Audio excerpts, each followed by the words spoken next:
All right, so if you find yourself fighting the paint on your canvas and you just can't get it to do what you want it to do, so you keep adding on more and more paint, it just makes the problem worse, then you're really gonna like this video because I'm gonna give you 5 ways to solve that problem.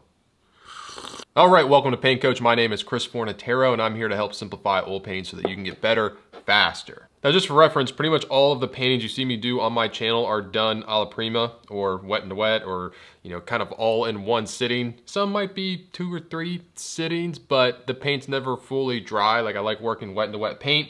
At no point do I ever sit and wait for paint to dry in order to put paint on top of that. All right, one last thing I want to talk about before we jump in.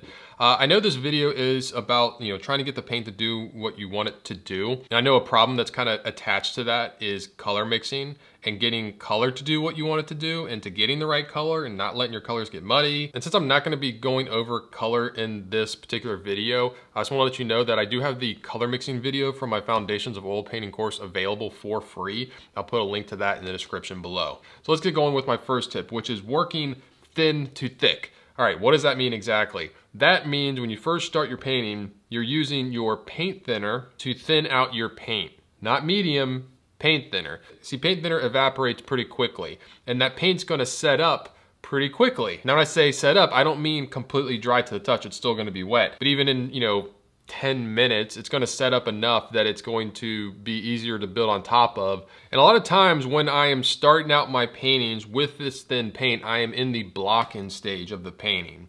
Meaning I am just kind of figuring things out. Like, I know what I'm putting down is not gonna be the final color or value in that part. At this point I always say, like, I'm pushing the paint around. It's thin, I can push it around, I can work in other colors. I can work really freely at this point because, again, I know that I'm going to build other paint on top of this. And when I paint portraits, the first colors that I put down are pretty thin paint. And I know that this isn't the final color of that part of the portrait. I'm just blocking out the big shapes and the big planes. And because it's thin paint, I know I'm gonna be able to build paint on top of it. I did the exact same thing with this still life painting of some broccoli.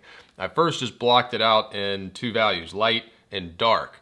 But I made sure to keep the paint thin at that point so that I could build other values within those 2 value families that I blocked out. If I would have started out with thick paint, right from the start, it would have been a lot difficult to build smaller value shapes. All right, tip number 2 is move around your painting. Like I said before, giving the paint just, 10 minutes or so can make a big difference in how easy it is to paint over top of. So a lot of times when I'm painting landscapes, I'll block in an area and then I'll move on to other areas of the painting and work those, allowing that some time to set up a little bit.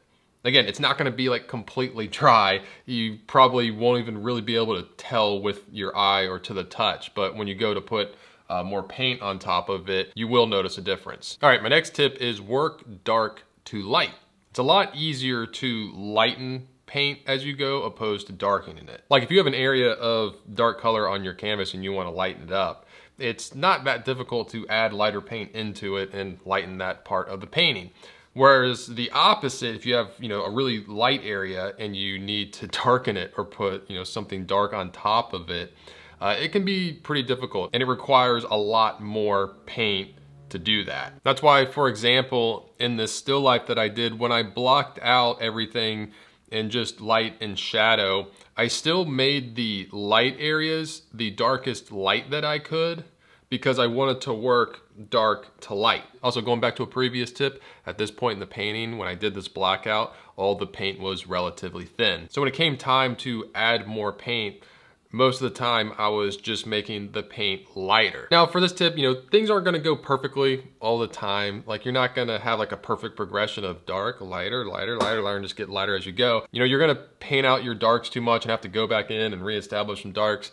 That's fine. It's just, I found that, keeping that to as few times as possible where you have to go in and repaint the darks, the better. Another good example here are these grapes that I did. You can see at this beginning stage, it's blocked out with nothing but dark, thin paint. And as I go, I add on lighter, thicker paint. Another thing to think about with this working dark to light is a lot of times the darkest areas in something are gonna be the areas that are furthest away from the light. You know, a lot of times in trees, the darkest areas are the areas, you know, deep into the leaves that aren't getting as much light. So it just makes sense to lay those down first and then build on top of that, so that the lightest paint that you're putting on last is the parts of the objects that are, you know, the furthest out. You know, the deeper areas are going to be darker. Like these grapes again, you know, the darkest areas are the parts that are deep into those grapes. All right, next tip is leave open space, or, you know when to paint around something opposed to over it. A lot of times it's best to paint around something when painting over it requires you to paint a dark on top of a light. This happens a lot with trees or tree branches, because you got like the dark tree branch and then you have the sky behind it. Like in this landscape painting here that I did, when I was painting in the sky, I actually left blank canvas for where I was going to put these branches in, because I knew it would just be easier to leave that open and then be able to put in dark paint on top of it. Another example here in this small, simple still life study that I did, when I was putting in this one level of trees, I made sure to go around the shapes of the trees that sat in front of it, because I knew if I tried to just paint that level of trees just flat out and then try and paint the darker trees in front of it over top of that lighter paint, I would have been fighting it a lot, and it would not have been a good time. You know, another example of this is this tiger that I did with the stripes. Now granted, I went in and painted in the stripes first, but I still painted around them. You know, I didn't just paint the tiger, you know, the orange and the white and what was going on, and then try and go in afterwards with dark paint and paint in the stripes, because I knew that would have been very difficult just physically with the paint. I knew it was worth it to take the time to paint around those stripes. Now, whenever you have to do this, it's not always going to be painting a dark on top of a light. Sometimes it's, you know, painting a light on top of a dark. And as you practice and get better, you're going to develop a better instinct on, you know, when to paint around something and when to paint over it. But for example, here in this painting with the mountains, I left blank canvas for the snow. You know, I didn't try and Bob Ross it and paint the mountain fully and then come back with thick white paint and paint over top of it, just because I felt it'd be easier to do it this way. You know, it wasn't hard to leave that space, so now I'm just painting on straight canvas instead of paint. All right, and the last tip is don't be afraid to scrape paint off or wipe it off with a paper towel. Now, if you have a section and you've just messed it up and the paint has gotten really thick and you're just struggling to get it to do what you want it to do, you know, just scrape it off or wipe it off. It's completely fine. I do that all the time. There's so many times when I'm doing like portraits and I'll paint an eye or something and realize like, I need to move that whole eye. And so I'll just wipe it off and then, you know, redo it again. That's one of the best things about oil painting is you can't really mess up. I mean, you can mess up. It's just so easy to fix your mistakes. If something doesn't work, it's so easy because the paint stays wet. Just grab a paper towel and wipe off that section and try it again. All right, that's it for this video. Hope you enjoyed. If you did, please hit that like button and subscribe to the channel. And if you want to see what I'm painting on a daily basis, you can follow me on Instagram at Forza43. I'm Chris Fornatero, here telling you to go get painting.